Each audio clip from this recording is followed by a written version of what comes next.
राधे राधे दोस्तों। आपने हमारे पुराना व्लॉग तो देखा होगा। हमने बताया था आपको थाने से कल्याण आने का रास्ता। अभी देखिए, अभी हम लोग कल्याण एंटर कर चुके हैं। हमने तिलक चौक में वड़ा पाव खाया, नाश्ता किया, महालक्ष्मी मंदिर विज़िट किया, दर्शन लिए देवी के। अभी हम हमारे पुराने घर, मतलब हमारा ओरिजिनल घर कल्याण में, वहाँ पर आ रहे हैं। तो देखिए, ये रास्ता है हमारे घर की तरफ जाने के लिए। तो यहाँ से अभी ये वाइले नगर है। ये वाइले नगर से आगे चलते हुए हमको हमारे घर तक पहुँचना है। तो दोस्तों देखिए, ये सर्कल, ये देखो, ये सर्कल है, अमृत पार्क सर्कल बोलते हैं यहाँ पे। यहाँ पे देखो बहुत सारे नए नए स्टॉल्स खुल चुके हैं खाने के लिए। तो ये सर्कल से ऐसे एंट्री लेना है आपको अंदर की तरफ। जो फर्स्ट बिल्डिंग दिखेगा वहीं पर हमारा घर है। ये अमृत पार्क सर्कल बोलते हैं ये सर्कल को, और यहाँ पे हमारा घर है। ये बिल्डिंग काफ़ी पुरानी है, लेकिन इतनी वेल मेंटेन्ड है कि आज भी ऐसा लगता है कि नई है। ये अमृत पार्क करके, ये खड़कपाड़ा के आगे वाइले नगर के यहाँ पे ये बिल्डिंग है। तो यहाँ पर टोटल 7 बिल्डिंग है दोस्तों, और हमारा घर यहीं पे है। हम लोग काफ़ी सालों से कल्याण में ही रह रहे थे। हमको कल्याण काफ़ी अच्छा लगता है। एक्चुअली जॉब की वजह से हम लोग यहाँ पर शिफ्ट हुए हैं। दोस्तों ये बिल्डिंग इतनी सुंदर है, ऐसा लगता है कि अपना पर्सनल बंगलो है। अंदर बहुत बड़ा गार्डन है, साइड में गाड़ियों की पार्किंग लगती है, और आसपास पूरे 7 फ्लोर के टावर्स है दोस्तों, और अंदर बहुत बड़ा गार्डन। और यहाँ पर इतनी मतलब फ्रेश हवा भी आती है, धूप ज़्यादा आती नहीं है। तो यहाँ पे देखो मम्मी सब खड़े हैं। गाड़ी हमने पार्किंग में लगा थी। अंदर पार्किंग भी है, आगे चल के क्लब हाउस है, सब फैसिलिटीज़ है यहाँ पर। कोई भी ऐसा नहीं है कि जो फैसिलिटीज़ यहाँ पे है नहीं। लेकिन जॉब की वजह से हम लोग थाने में शिफ्ट हुए हैं। अदरवाइज़ कल्याण बहुत ही सुंदर शहर है। ऐसा सिटी हमने कभी मतलब इतना एक्सप्लोर किया है, लेकिन कल्याण जैसा सिटी कहीं पे भी आपको रहने के लिए इतना कन्वीनियंट, और लोग भी अच्छे हैं। काफ़ी अच्छा है कल्याण। देखिए अभी हम हमारे बिल्डिंग का नेम प्लेट देख रहे थे। क्या कोई नया कोई शिफ्ट हुआ है या नया कुछ चेंजेस हुआ है कि नहीं।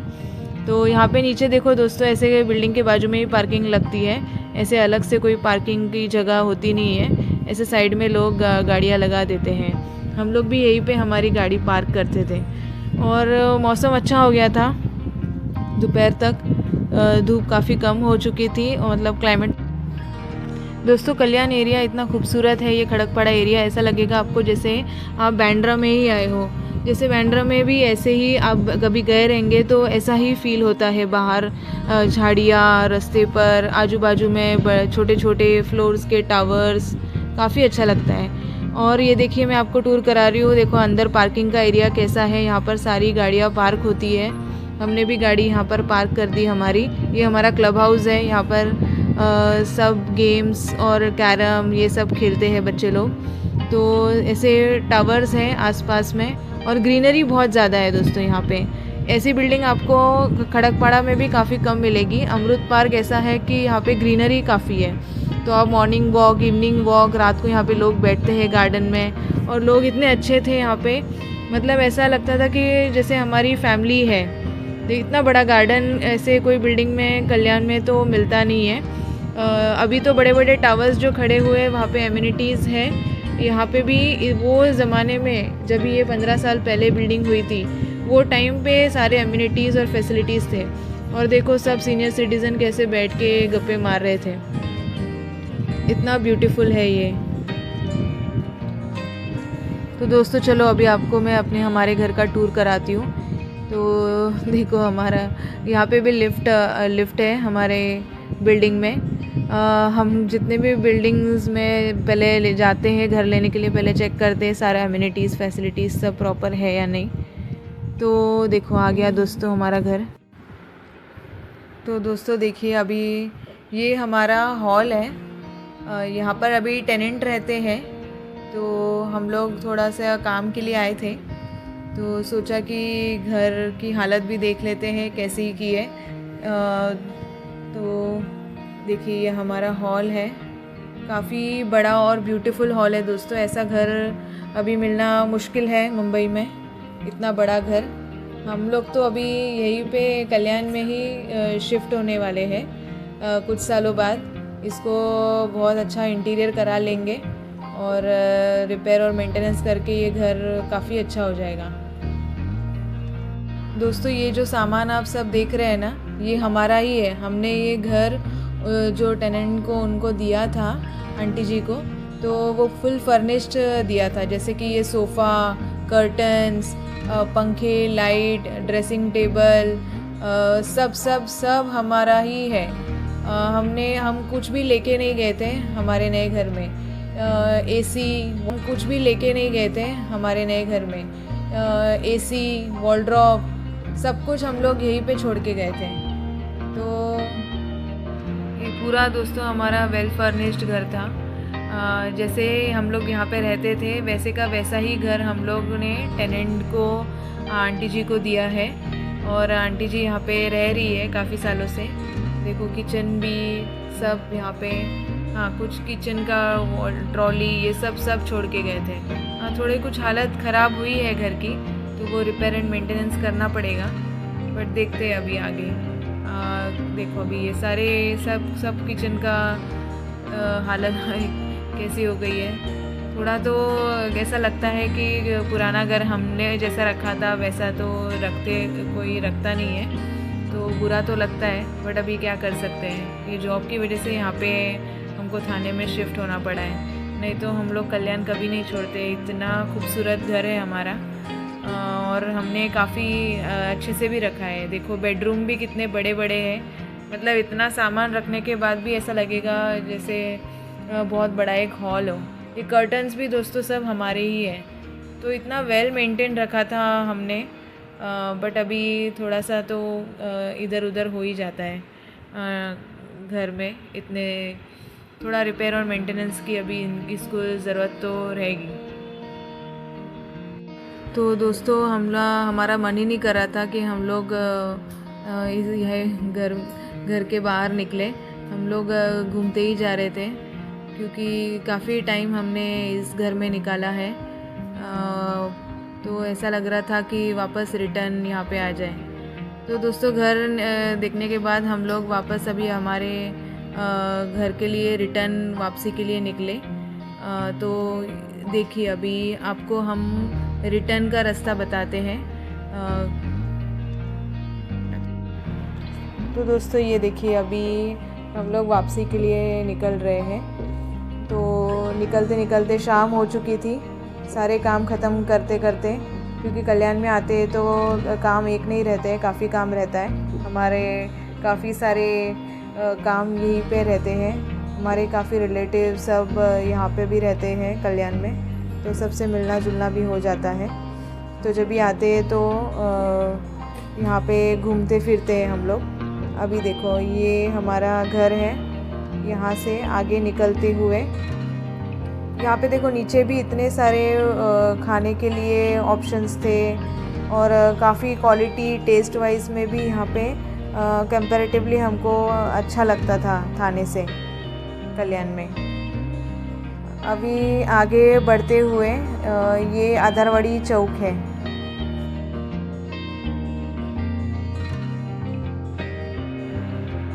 तो दोस्तों, ये है बिरला कॉलेज रोड। बस इसके यही रोड के ऊपर आपको आगे चलते हुए जाना है।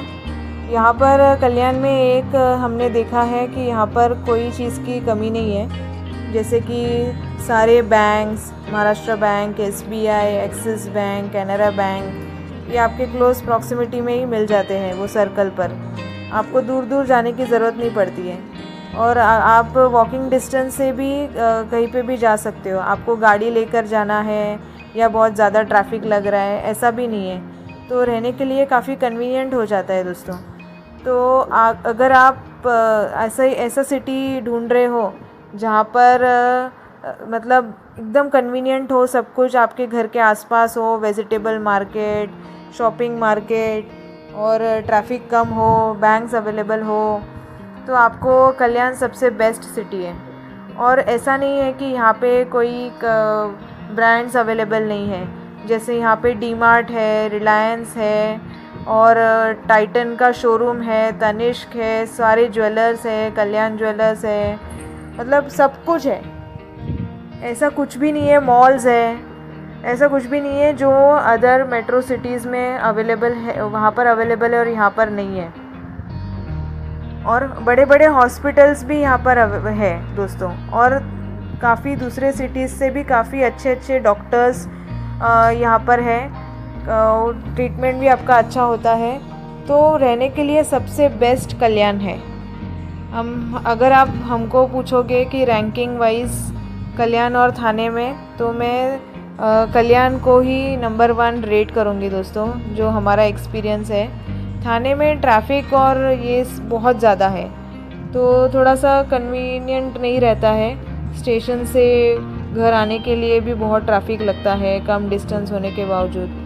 तो कल्याण में ये सब चीज़ें काफ़ी कन्वीनियंट हैं। बस इधर एक ही प्रॉब्लम हो जाता है कि अगर आप मुंबई साइड जॉब कर रहे हो तो ट्रैवलिंग के लिए इश्यू हो जाता है, इसीलिए ही काफ़ी जॉब करने वाले लोग थाने में शिफ्ट हो रहे हैं। अदरवाइज़ ऐसा कोई रीज़न नहीं है कि कल्याण छोड़ के आपको थाने में शिफ्ट होना है। बट दोस्तों ये तो हमारी कहानी रही। अभी आगे आप भी कमेंट सेक्शन में बताइए कि ऐसा आपने भी कभी आपके सिटी जो आपको बहुत पसंद है वो आप वो छोड़ के कहीं और शिफ्ट हुए हो जॉब की वजह से या किसी और रीज़न्स की वजह से, आप हमको कमेंट सेक्शन में बताइए। अभी हम रिटर्न जाते हुए सेम रास्ते से जा रहे थे दोस्तों, यही है वो रास्ता जहाँ से हम लोग आए थे।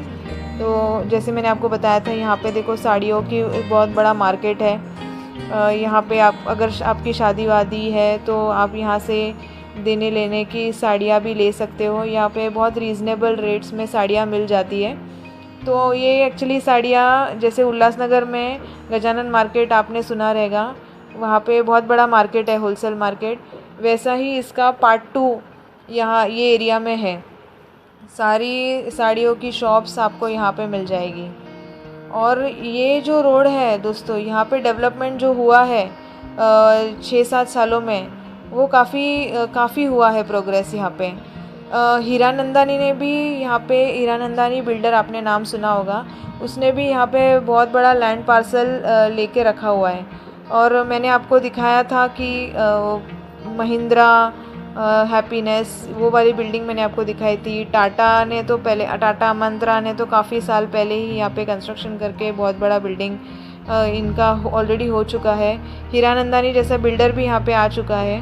तो यहाँ पे बहुत सारे कंस्ट्रक्शन वेल डेवलप्ड बिल्डर्स यहाँ पे आने वाले हैं, और फ्यूचर में यहाँ पे कंस्ट्रक्शन और बढ़ता ही रहेगा। तो ये जो रास्ते अभी आपको खाली दिख रहे हैं, यहाँ पे ऐसा प्रोबेबिलिटी है कि सारे बड़े बड़े बिल्डर्स जो है, रुनवाल, रुस्तम जी, ये भी आ ही जाएंगे दोस्तों यहाँ पे। तो जो कॉम्प्लेक्सेस अभी बन रहे हैं थाने में, वैसे ही यहाँ पे भी बन ही जाएंगे। और काफ़ी साल पहले शिव शक्ति, मेटर, ये सारे बिल्डर्स, छोटे छोटे बिल्डर्स जो कल्याण के हैं, वो तो ऑलरेडी यहाँ पे आ चुके हैं। फिर दोस्तों इतना घूमने के बाद पेट्रोल ख़त्म हो चुका था, तो हमने फिर से रिफ़िल करा लिया पेट्रोल को, क्योंकि अभी रिटर्न वापस पता नहीं ट्रैफिक कितना लगेगा। तो एक सेफ्टी के लिए पेट्रोल रिफ़िल करा लिया और हम लोग निकल गए वापस रिटर्न रास्ते में। हमको ट्रैफिक तो यहाँ पे शाम का टाइम था, तो ऑब्वियस था कि ट्रैफिक तो थोड़ा लगेगा ही, क्योंकि ये रास्ते में शाम के टाइम पे ट्रैफिक नहीं लगेगा ऐसा तो हो नहीं सकता है। और राइट साइड में भी देखिए आप, आने के टाइम पे यही प्रॉब्लम है दोस्तों, जहाँ परेशान होके हम लोग थाने चले गए थे जॉब, क्योंकि एवरीडे ट्रैवलिंग इतना 2-2 घंटा पॉसिबल नहीं है। और ट्रेन से मैंने तो जाना छोड़ दिया था काफ़ी सालों से, क्योंकि वो रश और ये हमको तो सहन नहीं होता है। तो दोस्तों देखिए, अभी रिटर्न रास्ते वक्त यहाँ पे अभी खाली था रोड, तो मुझे लगता है आगे तक टाटा तक, अमांतरा तक तो खाली रहेगा, उसके आगे शायद ट्रैफिक लगेगा।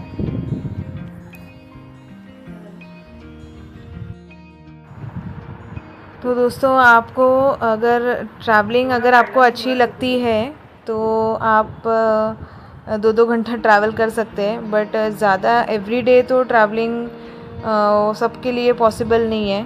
तो जैसे अभी नया ट्रेंड जो चल रहा है कि आप जहाँ पर जॉब कर रहे हैं आप उसके आसपास ही घर रेंट पर लीजिए या ख़रीद लीजिए अगर आपका परमानेंट जॉब वहीं पे है, क्योंकि वो कन्वीनियंट हो जाता है।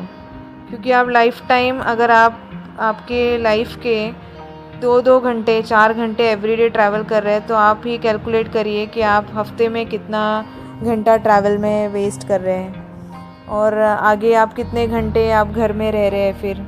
क्योंकि जब हम कल्याण में रहते थे तो मैं इवनिंग में 8-9 8:30-9 बजे तक घर पे आती थी, तो 1 ही घंटा हमको मिलता था घर में। फिर बाद में 10 बजे तो सो जाते, फिर वापस मॉर्निंग में उठ के ऑफिस जाओ, तो आपको सेल्फ प्रोडक्टिव टाइम काफ़ी कम मिलता है। लेकिन अगर जैसे ही आप ऑफिस के आसपास रहते हैं तो आधा घंटा ट्रैवलिंग रहेगा तो वो कन्वीनियंट हो जाता है कि आपको खुद के लिए भी टाइम मिलता है, रेस्ट करने के लिए टाइम मिलता है और बाकी और दूसरी चीज़ों के लिए भी टाइम मिल जाता है। तो ऐसे आपको सब सोच के आपको आगे की प्लानिंग करनी चाहिए। इतना टाइम ट्रैवलिंग में वेस्ट करके हमको तो कोई पॉइंट नहीं लगता है। बाकी ऐसे हम लोग घूमते रहते हैं, रोड नापते रहते हैं।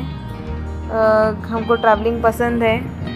आप हमारे ब्लॉग से जुड़े हुए रहेंगे पहले से तो आपने हमारे पुराने ब्लॉग्स देखे रहेंगे। हम काफ़ी घूमते हैं। हम हमारे गांव में भी गए थे, शेगांव गए थे। काफ़ी सारे व्लॉग्स आगे भी आप देखेंगे। काफ़ी हमने एक्चुअली व्लॉग्स बनाना बहुत लेट चालू किया है। हम तो काफ़ी कुछ घूम के आ चुके हैं जब भी हमने वीडियो हम बनाते भी नहीं थे, बट हम आपके लिए दोस्तों फिर से ट्रैवल व्लॉग्स चालू ही करेंगे। तो आप हमारे ब्लॉग को सपोर्ट करिए, लाइक शेयर और सब्सक्राइब करिए, बिकॉज़ यही मोटिवेशन है। अगर आपको हमारे ब्लॉग्स पसंद आ रहे हो तो कमेंट्स भी करिए हमारे ब्लॉग पे। और आप नया कुछ और क्या देखना चाहते हो तो वो भी बताइए हमको।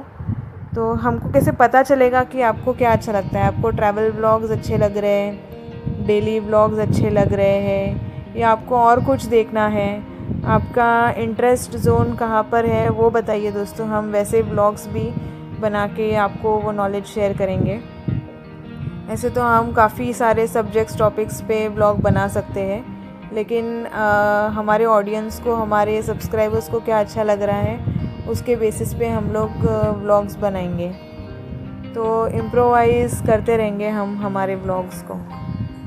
तो बस रास्ते में हम लोग बस गप्पे मारते हुए निकल रहे थे, क्योंकि शाम हो चुकी थी तो डिस्कशन चल रहा था कि घर पे जाके खाना क्या बनाएंगे।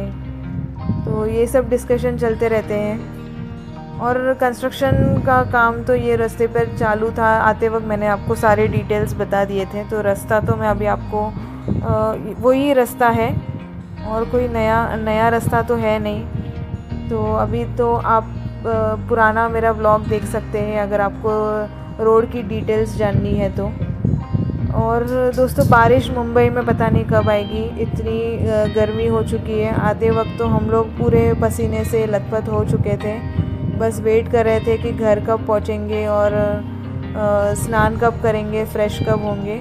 बट ट्रैफिक इतनी लग रही थी तो हमारा वेटिंग टाइम इतना बढ़ रहा था मिनट बाय मिनट, और कंटाला भी आ रहा था क्योंकि ट्रैफिक में गाड़ी चलाने को भी कंटाला आता है, बैठने वाले को भी कंटाला आता है। और फिर नेक्स्ट डे ऑफिस भी था क्योंकि हम लोग संडे को गए थे, तो मंडे को ऑफिस रहता है, तो शाम को जल्दी पहुंचेंगे तो अच्छा लगता है, नहीं तो फिर रात को लेट पहुंचेंगे, उसके बाद फिर सवेरे उठ के ऑफिस जाना है, वो थोड़ा सा टायरिंग हो जाता है।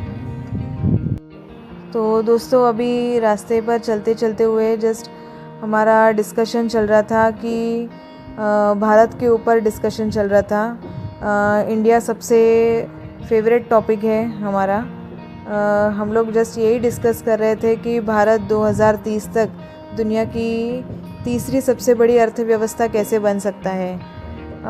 काफ़ी सारा फोकस अभी भारत पर है दोस्तों, क्योंकि अगले कुछ वर्षों में भारत ही दुनिया की तीसरी सबसे बड़ी अर्थव्यवस्था बन सकता है क्या। बस कुछ पॉइंट्स नेगेटिव भी है, कुछ पॉइंट्स पॉजिटिव भी है, क्योंकि भारत जापान और जर्मनी जैसे देशों को भी पीछे छोड़ेगा क्या। या सबसे महत्वपूर्ण सवाल ऐसे भी उठ रहे थे कि इसका आपकी नौकरी, सैलरी और निवेश पर क्या असर पड़ेगा। तो ऐसे बहुत सारे पॉइंट्स हैं दोस्तों जो आपको डिस्कस करने चाहिए। आपने कभी जीडीपी अगर सुना है, आप आपके फैमिली को भी इसका नॉलेज दे सकते हैं। जैसे जीडीपी मतलब ग्रॉस डोमेस्टिक प्रोडक्ट, किस देश में एक साल में पैदा होने वाले सभी सामान और सेवाओं की कुल कीमत होती है, इसको हम लोग जीडीपी बोलते हैं। तो जैसे कि ये जीडीपी किसके ऊपर डिपेंड रहता है। भारत के पास दुनिया की सबसे बड़ी युवा कार्यशील आबादी है, जो बोलते हैं कि यूथ यहाँ पर बहुत ज़्यादा है परसेंटेज वाइज। तो इसका बेनिफिट हमारे भारत को है। जैसे डिजिटल रेवोल्यूशन भी दोस्तों भारत में काफ़ी है। यहाँ पर यूपीआई से हम लोग डिजिटल पेमेंट्स करते हैं। यहाँ पर आप सब्ज़ी ख़रीदने भी जाते हो तो भी आप यूपीआई से पेमेंट करते हो। ये सारे देश में काफ़ी देश में अभी तक ये रेवोल्यूशन आया नहीं है। ये तो हमारे बीजेपी गवर्नमेंट का इसमें बहुत बड़ा हाथ है, और इन्फोसिस के को फाउंडर्स ने भी काफ़ी सपोर्ट किया है। नंदन नीलेकानी का नाम सुना होगा दोस्तों आपने, तो he is the man behind this digital revolution. Bharat के पीछे हम खाली जानते हैं फेस मोदी जी को, लेकिन इसके पीछे काफ़ी लोग रहते हैं जो ये आइडियाज़ और ये रेवोल्यूशन को लेके आते हैं। तो आपको ये सब आपको पता होना चाहिए। अभी देखो दोस्तों, रास्ते में चलते चलते मैं आपको जस्ट एक नॉलेज या ज्ञान बांट रही हूँ। आपको बोर होएगा तो वो भी बताइए, लेकिन अभी ये रास्ता तो आपको मैं ऑलरेडी दिखा चुकी हूँ। तो ऐसे ही है दोस्तों, जैसे डिजिटल रेवोल्यूशन, ऑनलाइन सर्विसेज, और अभी तो एआई एडॉप्शन ने भी कारोबार को तेज़ी दी है दोस्तों। बट अभी हम लोग भारत में एआई का मतलब हम लोग खाली उसके यूज़ और सर्विस इंडस्ट्री में ही प्रोग्रेस कर रहे हैं दोस्तों। और इंफ्रास्ट्रक्चर बूम भी हमारे भारत में अभी बढ़ रहा है। आपने पहले कुछ साल पहले 15-20 साल पहले रास्ते तो ऐसे नहीं थे दोस्तों। तो नए नए रास्ते बन रहे हैं, मेट्रो, एक्सप्रेसवे, एयरपोर्ट बन रहे हैं, नवी मुंबई एयरपोर्ट बन चुका है। तो ये सारे चेंजेस जो हो रहे हैं इसको इंफ्रास्ट्रक्चर बूम बोलते हैं। तो और उसके बाद दोस्तों मैन्युफैक्चरिंग पुश, ये तो मेक इन इंडिया, ये तो आपने काफ़ी साल से सुना ही होगा। तो ये सारे फैक्टर्स होते हैं जो आपके जीडीपी को पुश देते हैं। और इसमें चुनौतियाँ भी काफ़ी होती है दोस्तों। जैसे अगर आप ये लाइन में प्रॉपर आप स्टडी करोगे तो स्किल गैप होता है, इन्फ्लेशन होता है, बेरोज़गारी होती है, इकोनॉमिक रिस्क होते हैं, इनकम इनइक्वालिटी होती है, तो काफ़ी कुछ होता है। तो भारत के लिए आने वाला दशक जो है वो बेहद ही महत्वपूर्ण है। यदि विकास की रफ्तार बनी रही तो 2030 तक भारत दुनिया की तीसरी सबसे बड़ी अर्थव्यवस्था बन सकता है। लेकिन सवाल यही है ना दोस्तों कि हम इस अवसर का लाभ उठाने के लिए तैयार है क्या। तो ये काफ़ी सारे टॉपिक्स हैं जो हम लोग डिस्कस कर सकते हैं। आप कमेंट सेक्शन में मुझे बताइए अगर आप ऐसे टॉपिक्स के ऊपर वीडियो या फिर आप चाहते हो ये सब नॉलेज आपको अगर लेना है तो हम इसके ऊपर भी वीडियो बना सकते हैं। हम बहुत सारे टॉपिक्स के ऊपर दोस्तों वीडियो बना सकते हैं। हमको जानना है कि आपको किस चीज़ में इंटरेस्ट है। तो दोस्तों ऐसे ब्रेनस्टॉर्मिंग आपको करते रहना चाहिए। और दोस्तों ऐसा भी हम लोग डिस्कशन करते रहते हैं कि जैसे अगर आपको एक विकल्प दिया जाए या कि मुंबई में आपको रहना है या गांव में सुकून भरी ज़िंदगी काटनी है। तो जैसे कि अगर मुंबई में आपकी महीने में तनख्वाह 1 लाख है और गांव में 40,000 है, तो कौन सी ज़िंदगी सबसे अच्छी और बेहतर है?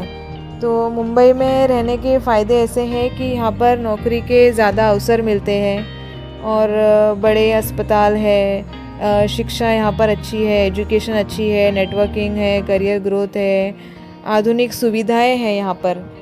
और मुंबई की लेकिन चुनौतियाँ भी हैं, जैसे कि भारी ट्रैफिक, लंबा यात्रा भी कोई भी करनी है तो जैसे कि देखो अभी यहाँ पर हम लोग को सिर्फ 17-18 किलोमीटर चलने के लिए 2-3 घंटे हम लोग वेस्ट कर रहे हैं। महंगे घर है, महंगा किराया है, फिर यहाँ पर तनावपूर्ण जीवन है दोस्तों, परिवार के लिए कम समय है। तो ये बहुत नेगेटिव पॉइंट्स हैं मुंबई में रहने के।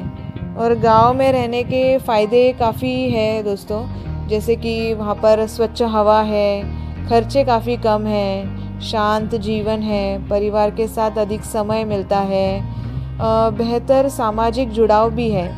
यहाँ पर सोशल लाइफ है लेकिन वो सिर्फ आपके इंस्टाग्राम और मोबाइल पर ही है। लोग आसपास रहते हैं लेकिन किसी के घर जाते नहीं हैं, सिर्फ व्हाट्सएप पर ही बात करते हैं। लेकिन गांव में आप एक दूसरे से काफ़ी जुड़े हुए रहते हैं, आप एक दूसरे के घर पे जाते हैं, आजू बाजू वाले एक दूसरे के साथ बात करते हैं, मतलब फ़िज़िकल बात करते हैं। यहाँ पर लोग रिलेटिव्स आसपास रहते हैं लेकिन एक दूसरे के घर पे कभी नहीं जाते हैं, बस फ़ोन पर ही बात करते हैं। लेकिन गांव में भी रहने की चुनौतियाँ हैं दोस्तों, जैसे कि सीमित नौकरी के अवसर है, फिर सैलरी भी काफ़ी कम होती है गांव में, फिर स्वास्थ्य और शिक्षा की भी सीमित सुविधाएं हैं। तो आपको एक पॉइंट तक फिर गांव में रह सकते हैं, उसके बाद आपको गांव छोड़कर एजुकेशन के लिए या फिर कभी आपको इमरजेंसी हो तो हॉस्पिटल्स के लिए आपको वो गांव छोड़कर ऐसे सिटी में बसना पड़ता है जहां पर ये सारी सुविधाएं हैं। कुछ क्षेत्र में तो इंटरनेट और बुनियादी सुविधाएं की भी कमी है। तो ये जो ज़रूरी चीज़ें हैं वो अगर उपलब्ध नहीं हैं तो फिर आप वहाँ पर रहना भी मुश्किल हो जाता है। तो दोनों, जैसे मैंने बताया आपको कि दोनों के पॉजिटिव और नेगेटिव पॉइंट्स दोनों हैं, तो आपको चूज़ करना है कि आपके लिए सबसे ज़्यादा पॉजिटिव पॉइंट्स कहाँ पर बैठ रहे हैं। अगर आप 50 साल के हैं, 50-55 ईयर्स एज के ऑलरेडी हो चुके हो, मतलब आप रिटायरमेंट एज तक आ चुके हो, तो आपको मुंबई में मेरे हिसाब से मुंबई में आपको नहीं रहना चाहिए, आपको गांव में शिफ्ट होना चाहिए। क्योंकि गांव में आपको, और गांव मतलब टायर 2 सिटी जहाँ पर हॉस्पिटल्स की सुविधा हो, इंटरनेट और ये सब अवेलेबल हो। यहाँ पर पोल्यूशन जैसे सिटीज़ में रह के या फिर जहाँ पर स्पेस नहीं हो घूमने के लिए, ऐसे सिटीज़ में रहकर क्या ही फ़ायदा है। और अगर आप काफ़ी यंग हो, आपको अपॉर्चुनिटीज़ चाहिए और आपको जॉब करना है, करियर ग्रोथ है, तो फिर मुंबई और ऐसे सिटीज़ में, मुंबई, बेंगलोर, हैदराबाद, ऐसे सिटीज़ में आपको रहना चाहिए। बट उसमें से भी अगर आप कंपेयर करेंगे दोस्तों तो मुंबई ही काफ़ी अच्छी सिटी है। हैदराबाद में, बेंगलोर हम लोग गए थे मेरे ऑफिस के काम के लिए, तो वहाँ पे लैंग्वेज प्रॉब्लम सबसे बड़ा प्रॉब्लम है।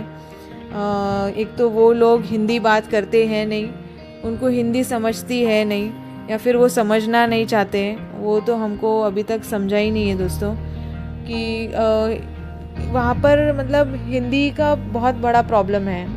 हिंदी तो हमारी नेशनल लैंग्वेज है, तो वो तो सबको आनी चाहिए। महाराष्ट्र में रहते हैं तो मराठी सबको ही आती है, लेकिन वो बेंगलोर और ऐसे सिटीज़ में थोड़ा सा हिंदी का प्रॉब्लम तो होता है। मुंबई में ऐसा प्रॉब्लम आपको कभी नहीं आएगा क्योंकि यहाँ पर हिंदी, मराठी सबको ही आती है, तो काफ़ी कन्वीनियंट हो जाता है। अभी दोस्तों हम हमारे घर के लिए रिटर्न आने के लिए ऑलमोस्ट पहुँच चुके थे।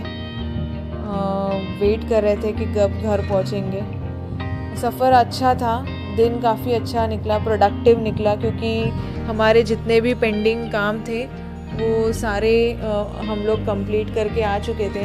हाँ, फिर भी कुछ काम रह गए थे, क्योंकि ऐसा तो कभी होता नहीं है कि कल्याण में जाए तो काम हम लोग इतने लेके जाते, क्योंकि एक ही दिन जाते हैं, तो कुछ काम पेंडिंग रह गए, तो उसको करने के लिए अभी और एक दिन निकालेंगे। थोड़ा एक आधा सैटरडे या फिर संडे, सैटरडे ही जाएंगे, ताकि संडे फिर आने के बाद थोड़ा सा रेस्ट करने के लिए टाइम मिल जाता है।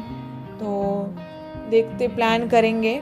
फिर जैसे ही कल्याण जाएंगे दोस्तों, तो हम आपको पुराना जो कल्याण सिटी है, जहाँ पर पुराने घर है या वाड़ा जिसको बोलते हैं, वो दिखाएंगे। और भी कल्याण में काफ़ी अट्रैक्टिव प्लेसेस है दिखाने के लिए, दुर्गाड़ी किला, दुर्गाड़ी मंदिर, और वहाँ पर जो कल्याण का मार्केट है, ये सब हम आपको दिखाएंगे दोस्तों। अगर नेक्स्ट टाइम जब भी हम लोग जाएंगे कल्याण में, तो ये सब आपको दिखाएंगे। तो अगर आप लास्ट में अगर आप मुझे वैसे तो मैंने मेरा रैंकिंग दे दिया है कल्याण और थाने में, तो मेरे लिए तो कल्याण ही नंबर 1 रैंक पे है। बस ये ट्रैवलिंग की वजह से थाने अच्छा ऑप्शन है। थाने में भी कोई कमी नहीं है, बस यहाँ पे ट्रैफिक का दोस्तों बहुत बड़ा प्रॉब्लम हो जाता है। ट्रैफिक की वजह से परेशान हो जाते हैं। कभी यहाँ पे बहुत ट्रैफिक रहता है थाने में, बट ऑफिस से आने के लिए इतना ट्रैफिक हमको लगता नहीं, क्योंकि हमारा ऑफिस का टाइमिंग्स भी 5 बजे हम लोग ऑफिस से छूट जाते हैं, तो हम लोग आराम से घर पे पहुँच जाते हैं। बस यही है दोस्तों, आज के ब्लॉग में हमने ज़्यादा कुछ नहीं, बट ऐसे इधर उधर की बातें करी है। आप भी बताइए, आपको और कोई टॉपिक्स में इंटरेस्ट रहेगा, या फिर आप कुछ जानते हो कि हम ये टॉपिक्स पर बात करें या डिस्कशन करें, तो हम ज़रूर वो टॉपिक्स लेके आएंगे और उसके लिए स्पेशल एक वीडियो बनाएंगे। और हम लोग अभी आगे के मंथ्स में कहीं ट्रैवल करने के लिए सोच रहे हैं, तो बस टिकट का वेट कर रहे हैं। वो टिकट अगर मिल जाए तो हम डेफिनेटली आपको वहाँ के ब्लॉग्स बताएंगे। हाँ, मैं जगह उसका अभी आपको नहीं बता रही हूँ, क्योंकि वो एक सरप्राइज़ रखना है आपके लिए। तो जब भी फाइनल हो जाएगा और टिकट कंफर्म हो जाएगा, तो ज़रूर दोस्तों, ये साल में बहुत सारे ट्रैवल हमारे प्लान्ड है। हम लोग हर साल ट्रैवल हमारे प्लान करके रखते हैं, जो भी मतलब जैसे ईयर एंड में हम लोग राजस्थान गए थे, हमारे ब्लॉग्स आपने देखे रहेंगे। उसका भी आप पुराने मेरे लिंक डिस्क्रिप्शन में मैं उसके लिंक डाल दूँगी, आप ज़रूर देखिएगा। राजस्थान हमने काफ़ी एंजॉय किया था। तो ऐसे ही हम लोग हमारे ट्रैवल सारे प्लान रहते हैं, बस वेट करते हैं कि टिकट्स मिल जाए। अभी इस साल तो हमारे घर की पूजा थी, तो हमको ज़्यादा ट्रैवल करने अर्ली मंथ्स में नहीं मिला, क्योंकि ऑलरेडी हम लोग गांव में थे 1 महीना। उसके बाद सारी उसकी तैयारियां की, और ये सब अभी काम चल ही रहे हैं कुछ ना कुछ, तो इतना टाइम नहीं मिला है और प्लान करने को। तो अभी देखो दोस्तों, गर्मी भी थी, तो फिर गर्मी में भी घूम नहीं सकते ज़्यादा, क्योंकि फिर परेशान हो जाते हैं, बीमार पड़ सकते हैं। तो आपको आपका हेल्थ का भी ध्यान रखना है। तो अभी हम लोग अभी देखो, बारिश का सीज़न चालू हो जाएगा, फिर हम लोग ट्रैवल के लिए रेडी हो जाएंगे। हमको ट्रैवलिंग बहुत अच्छा लगता है दोस्तों, हमको घूमना अच्छा लगता है। तो इस साल का जो भी प्लानिंग है, हम आपको आगे के वीडियोस में बताते रहेंगे, और आपको भी साथ में लेके ही घूमेंगे। आपको भी मज़ा आता रहेगा नई सिटीज़ को एक्सप्लोर करना, नए जगहों को देखना, क्योंकि आपको वहाँ का कल्चर भी पता चलता है। आप जितना आप ट्रैवल करोगे, उतना आपको नॉलेज भी मिलता है, उतने आप नए लोगों से मिलते हो, उतने नए कल्चर्स पता चलते हैं। क्योंकि भारत देश ऐसा है दोस्तों, हर एक स्टेट डिफरेंट है।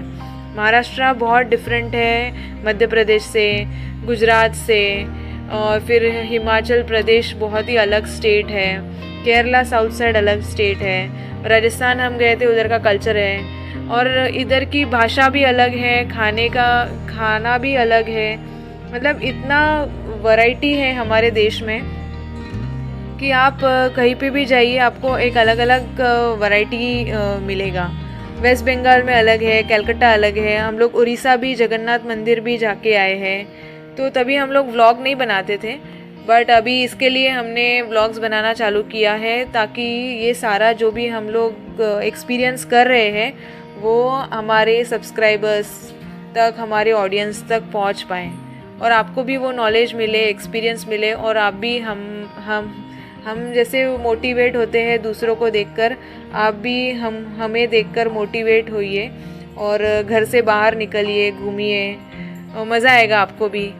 ऐसा लाइफ को एंजॉय करना चाहिए दोस्तों। घर पे कंटिन्यूअस बैठ के मतलब क्या ही मज़ा है उसमें। जॉब करो, घर आओ, ये तो कोई ज़िंदगी नहीं है दोस्तों। आपको बीच बीच में ब्रेक लेना चाहिए। मैं तो बोलती हूँ कि आपको हर एवरी मंथ एक ब्रेक लेके कहीं घूम के आना चाहिए। तो वो जगह आपको डिसाइड करनी है कि आपको कहाँ तक जाना है और डिपेंड भी करता है कि आपको कितनी, आप कहाँ पर जॉब कर रहे हैं, आपको कैसे छुट्टियाँ मिलती है, कितनी छुट्टियाँ मिलती है। तो ये सब प्लानिंग करना पड़ता है दोस्तों, बिकॉज़ हर एक चीज़ के लिए आप प्लान करोगे उसके बाद ही वो हो पाएगा। रैंडमली तो कुछ होता नहीं है। हम तो हमारा ट्रैवल पहले से ही प्लान करके रखते हैं, बट इसी चीज़ पर अटक जाते हैं कि हमको टिकट मिलता नहीं है। तो और हमारे ट्रैवल्स भी बहुत बजट में रहते हैं, क्योंकि हमारे ट्रैवल्स बहुत ज़्यादा रहते हैं। जैसे कि काफ़ी लोग एक साल में खाली एक ही ट्रिप करते हैं, तो वो बजट इतना देखते नहीं हैं। हम एक साल में काफ़ी सारे ट्रिप्स करते हैं, तो हमको बजट का भी ध्यान रखना पड़ता है। तो इसके लिए ट्रेन के टिकट्स अवेलेबल होने चाहिए। ये सब हम लोग सोच के ही फिर प्लान करते हैं। तो दोस्तों देखो, अभी बातें करते करते कितना वक्त निकल गया, कुछ समझ में ही नहीं आया और हम लोग हमारे घर के बहुत काफ़ी करीब पहुंच चुके हैं।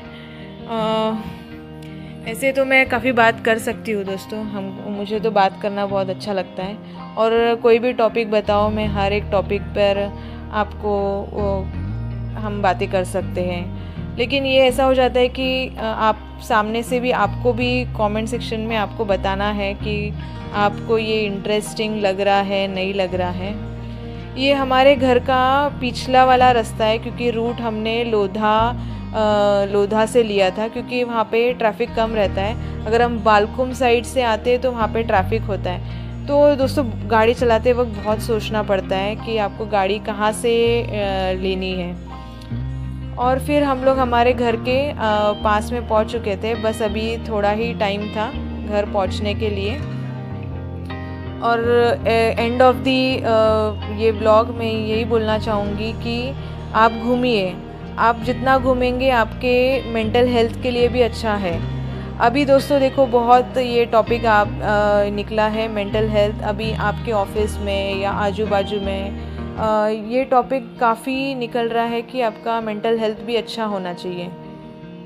ये दोस्तों देखो, मेरे को अभी ये रास्ता दिखा है, इसके लिए जस्ट बता रही हूँ कि यहाँ पे ये रुस्तम जी के बहुत बड़े टावर्स आने वाले हैं। आप इन्वेस्ट करना चाहते हो तो ये बिल्डिंग्स काफ़ी अच्छी है। और ये त्रिमंदिर है, इसका भी मैं टूर आपको दूंगी एक दिन अंदर जाके। बहुत ब्यूटीफुल है, मैं जाके आई हूँ, बट आपके लिए हम फिर से जाएंगे और इसका टूर दूंगी। तो हाँ दोस्तों, मैं आपको मेंटल हेल्थ का बोल रही थी, तो आपके मेंटल हेल्थ के लिए भी बहुत इम्पॉर्टेंट है। आप फिज़िकल हेल्थ का जैसे आप ध्यान रखते हो, वैसे ही आपको आपके मेंटल हेल्थ का भी ध्यान रखना चाहिए, क्योंकि दोनों चीज़ें अगर बैलेंस्ड हो तो ही आपका fitness, physically fit, mentally fit जो बोलते हैं, वो दोनों इम्पॉर्टेंट है। तो दोस्तों ऐसे ही हम टॉपिक्स तो बातें करते रहेंगे। इस ब्लॉग को अभी एंड करते हैं अभी। ये रास्ते से ना यहाँ पे देखो ट्रैफिक कितना है। देखो ये अभी पेट्रोल के लिए हमारे घर के बाजू में ये पेट्रोल पंप पे इतनी लाइन थी, इसके लिए मैंने आपको स्पेशली बताया। देखो शाम के टाइम पे इतना ट्रैफिक रहता है यहाँ पे, और इतना देखो यहाँ पे कितना लाइन लगा हुआ है पेट्रोल पंप का। छोटे छोटे 2 व्हीलर्स की कितनी भीड़ लगी हुई है पेट्रोल भरने के लिए। ऐसा लगता है ये कितने सारे, सुबह जैसे ही पेट्रोल आता है वो 4 बजे तक 5 बजे तक पूरा पेट्रोल पंप का पेट्रोल ख़त्म हो जाता है। हमारे घर के बाजू में ही है ये। तो बस दोस्तों आज के लिए बस इतना ही। ये बालकुम फायर स्टेशन है, अग्निशामक जिसको बोलते हैं। बस दोस्तों आज के लिए बस इतना ही। अभी मैं अपने व्लॉग को यहीं पे एंड करती हूँ। तो आपको भी अभी विश्राम करते हैं, आज का व्लॉग यहीं पे एंड करते हैं। तो बताइए हमको कमेंट सेक्शन में कैसा लगा आपको आज का ये व्लॉग। ओके दोस्तों, राधे राधे।